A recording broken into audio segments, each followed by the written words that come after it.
মহিলা মাদ্রাসার ছেলে শিক্ষক ক্লাস করাতে পারবে কিনা?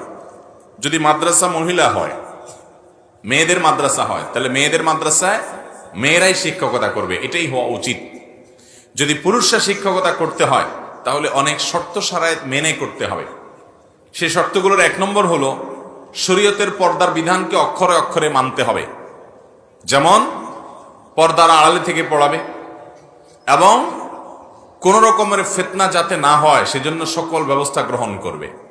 কারণ আল্লাহ রাব্বুল আলামিন পর্দার বিধানটাকে ফরজ করেছেন, আমাদের ইজ্জত সম্ভ্রমকে হেফাজত করে নির্দেশ করেছেন। অতএব এটা কোনোভাবে লঙ্ঘিত হতে পারে সেই দুয়ার উন্মুক্ত করা যাবে। যে পুরুষ পড়াচ্ছেন সেই পুরুষ কি পড়াচ্ছেন সিসি ক্যামেরা মনিটরিং হবে, তিনি কি কথা বলছেন, তার অ্যাটিটিউড কি, সেগুলো মনিটর করতে হবে, দেখভাল করতে হবে যাতে কোনো ফিতনা পতিত না হয়। এরকম শর্ত সাপেক্ষে ছেলেরা মেয়েদেরকে পড়ালেটা জায়েজ আছে, কিন্তু মহিলাদের জন্য মহিলা শিক্ষক যদি পাওয়া যায় সেটাই অগ্রাধিকার দিতে হবে।